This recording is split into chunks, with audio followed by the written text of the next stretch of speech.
Allahu Akbar.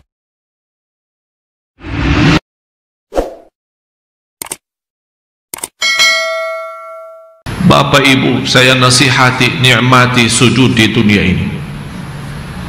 Nikmati sujud supaya kita bisa sujud di hadapan Allah hari kiamat. Kalau bisa nangis setiap sujudnya, jangan berhenti. Sebagaimana kata seorang wanita di zaman Nabi Musa, waktu Nabi Musa menceritakan ada ummah yang akan datang umurnya di antara 60 dan 70. Apa jawabannya seorang ibu itu? Saya akan habiskan 60-70 umurku itu untuk hanya bersujud karena Allah. 60 dia mau habiskan dalam sujud. Malah saya heran, orang lagi salat menghadapi Allah, begitu turunkan kepala, belum sambil menuntuh sajadahnya sudah bangun lagi, belum menuntuh sajadah dan karpetnya sudah bangun lagi, seolah-olah dia takut terkotor mukanya, takut gatal wajahnya, padahal Allah menunggu bisikan doa di saat sujud. Oleh karena itu Rasulullah SAW bersabda di hadis sahih, aqrabu, karena kondisi sujud di dalam salat menjadi yang teragung. Jadi yang teragung di antara berdiri, ruku', duduk, tahiyat, di antara dalam salat yang teragung, yang termulia adalah sujud. Oleh karena itu kata Rasulullah SAW, karena sujud itu agung, kesempatan kita menjadi posisi terdekat kepada Allah, kata Rasulullah, man isi banyak doa. Kenapa isi banyak doa hanya di sujud? Tidak boleh sujud apa doa dalam rukuk, tidak boleh doa dalam rukuk. Kenapa di dalam sujud? Karena kita sudah bersedia merendahkan wajah kita yang mulia, yang menjadi pandangan yang dilihat oleh miliaran manusia di mana saja kita berada, dan selalu kita jaga kebersihannya. Kita ikhlas dan bersedia merendahkan, menghinakan karena Allah Subhanahu wa taala, dan menaruh, bisa jadi tempat sujud kita belum tentu tempat bersih, belum tentu sajadahnya wangi, bisa jadi di basir, bisa jadi di tanah, bisa jadi di atas aspal, bisa jadi di atas lantai, belum tentu bersih, belum tentu bisa tahan panasnya, belum tentu bisa tahan kalau ada bau-bau yang tidak enak. Tapi kita merasa semua ini tidak ada arti karena kita sudah ikhlas dari awalnya bersujud lillah, dan saya mau nikmati lezat sujud itu. Oleh karena itu diberikan kesempatan, kalau sudah mulai menikmati rasa sujud karena Allah, berbanyaklah doa, karena doa di dalam sujud Anda dalam kesempatan terdekat kepada Allah. Berdoalah di situ. Doa di antara doa itu, ya Allah, bersoalan saya yang Engkau tahu, yang sudah saya sembunyikan dari mata-mata manusia, tapi Engkau hanya yang maha melihat. Ya Allah, maafkan, jangan sampai persoalan itu terbongkar nanti di hari kemudian. Minta Allah menutupi ini dalam sujud, supaya kita tidak mengangkat kepala dari sujud. Oleh karena itu hikmahnya 2 kali sujud. Begitu kita belum puas, begitu kita sudah mulai muncul rasa lezatnya sujud, Allah kasih kesempatan, jangan takut, masih mau nikmat ya, sujud lagi. Subhanallah, tertumpah semua masalah dan semua kotoran, semua soalan dalam sujud. Oleh karena itu bahagia seorang yang begitu angkat kepala dari sujud yang kedua, malah mukanya sudah mulai bersinar. Coba lihat rakaat yang kedua bagaimana, sungguh nikmat. Kalau dibayarkan dunia dan segala isinya, dia tidak mau balas salatnya itu, tidak mau lepas, karena dia sudah nikmat. Ini baru rakaat pertama. Apalagi Bapak Ibu kalau sujud itu di malam hari, semua orang tidur, Anda bangun, salat berbanjan sujud.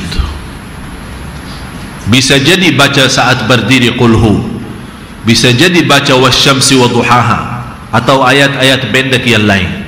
Tapi saya mohon, kalau anda sudah di dalam sujud, jangan kuburu, karena anda lagi dalam terdekat kepada Allah. Mohon rasakan itu.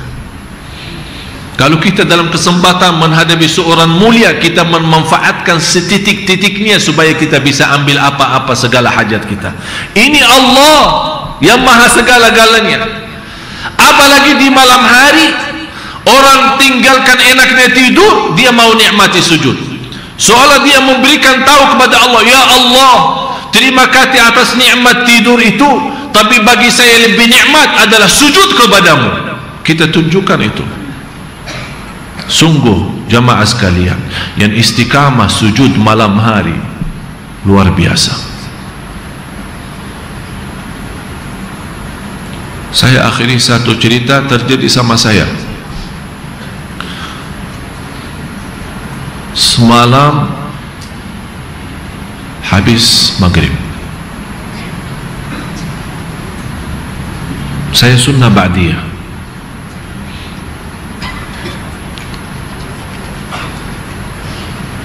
Tiba-tiba saat saya, karena saya sibuk bersiapan ceramah ciri-ciri hari kiamat, begitu saya di sunnah ba'diyah sujud, saya tidak merasa diri. Yang terbayang selama sujud hanya hari kiamat. Dan saya di saat itu merasa diri, ini dari dalam sujud, merasa diri di hadapan Allah, dan Allah buka buku amal. Sungguh jamaah sekalian, kalau bukan kita menceritakan, menjadi pelajaran bagi bapak ibu, bukan karena saya takut ria atau apa, tapi sungguh sujud itu lazatnya luar biasa. Ternyata selama ini belum kita mampu menikmati sujud. Terasa hati tenang begitu salam dari salat, nikmat, sudah tidak mau keluar dari masjid lagi, sudah tidak mau berhenti salat lagi.